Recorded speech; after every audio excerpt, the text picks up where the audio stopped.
आज हम बात करेंगे एक ऐसी कंपनी की जो इस समय इसका एक सटीक उदाहरण है।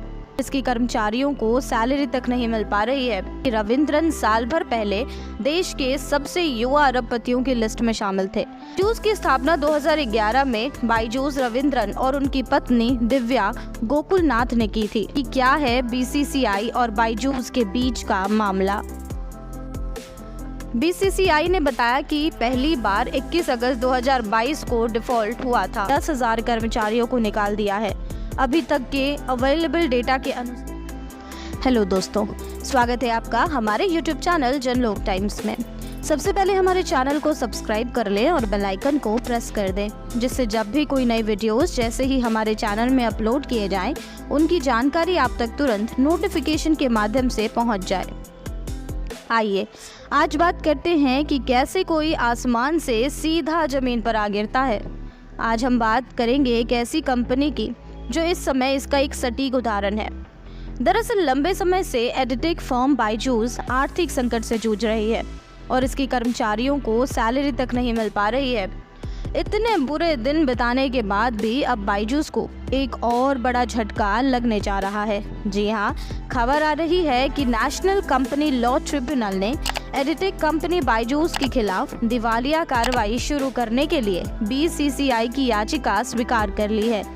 ये मामला भारतीय क्रिकेट टीम की जर्सी के लिए बायजूस और बीसीसीआई के बीच स्पॉन्सरशिप कॉन्ट्रैक्ट से जुड़ा है। तो आइए इस मुद्दे को थोड़ा और विस्तार से जानते हैं।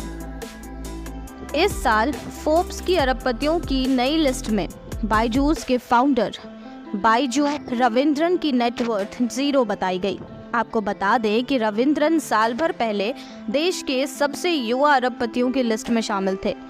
इतने परेशानियों के बीच शेयर होल्डर्स ने मिसमैनेजमेंट और फेलियर्स को लेकर एक ईजीएम बुलाई थी और इसमें खास बात ये रही थी कि कंपनी के 60% से ज़्यादा शेयर होल्डर्स ने कंपनी के फाउंडर और सीईओ बायजू रविंद्रन के साथ साथ उनके परिवार के सदस्यों को कंपनी के बोर्ड से हटाने के प्रस्ताव के पक्ष में अपना वोट दिया। वोट देने वालों में इन्वेस्टर्स, प्रोसेस, जनरल अटलांटिक और पीक 15 जैसे कई बड़े शेयर होल्डर्स भी मौजूद थे। आपको बता दें कि निवेशक फर्म प्रोसेस ने कंपनी का इवैल्यूएशन 22 अरब डॉलर से घटाकर 5.1 अरब डॉलर कर दिया है।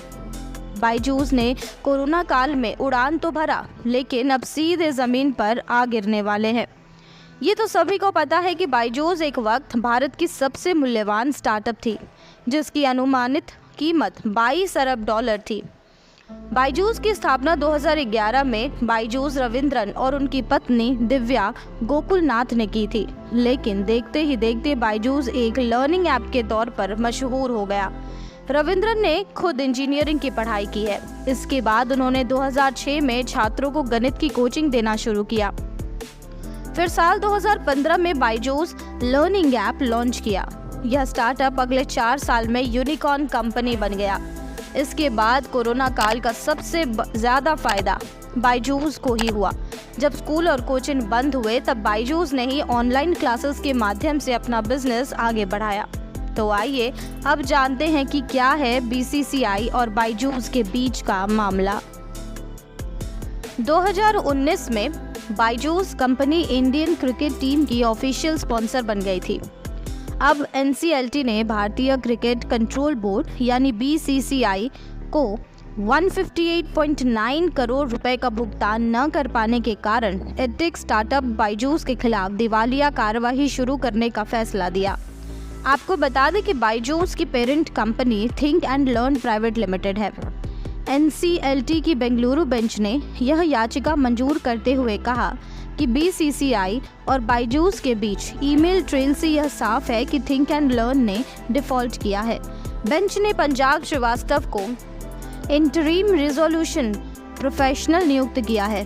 उन्हें नियुक्त की तारीख से 30 दिनों के भीतर क्रेडिटर्स की एक कमेटी बनानी होगी। आदेश में दी गई जानकारी के अनुसार ये सामने आया है कि थिंक एंड लर्न ने इंडियन क्रिकेट टीम के कई इंटरनेशनल टूर और सीरीज के बाद बीसीसीआई की ओर से भेजे गए कुल 12 इनवॉइस पर डिफॉल्ट किया। बीसीसीआई ने बताया कि पहली बार 21 अगस्त 2022 को डिफॉल्ट हुआ था। तो आइए अब जानते हैं कि आगे क्या होगा। खबर आई है कि इंसॉल्वेंसी एंड बैंकरप्टेसी कोड यानी IBC के मुताबिक कंपनी का कंट्रोल अब मौजूद मैनेजमेंट के क्रेडिटर्स यानी जिनका पैसा बकाया है उनको मिलेगा।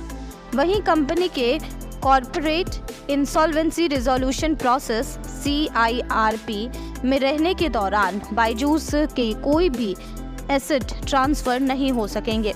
कंपनी के फाउंडर बाइजू रविंद्रन या बोर्ड का कोई भी सदस्य इस आदेश के खिलाफ national company law appellate tribunal यानी NCLAT और उसके बाद सुप्रीम कोर्ट में अपील कर सकता है। इसलिए स्टार्टअप के पूर्व मैनेजमेंट ने इस फैसले को NCLAT में चुनौती दी है। NCLAT के बायजूस की अपील पर 22 जुलाई को सुनवाई करने की उम्मीद है। आप सभी को बता दें कि पहली सुनवाई NCLAT ने बायजूस को नोटिस जारी कर जवाब मांगा था। साथ ही पता चला कि बीते दिनों इन्वेस्टमेंट फर्म प्रोसेस ने बायजूस में अपने निवेश का राइट ऑफ कर लिया था, यानी निवेशक ने मान लिया था कि बायजूस में उसका करीब 4,115 करोड़ रुपए का निवेश डूब गया है। एडिटेक कंपनी में उसकी 9.6% हिस्सेदारी थी। इन्वेस्टर्स ने अपनी एनुअल रिपोर्ट में इसकी जानकारी दी है।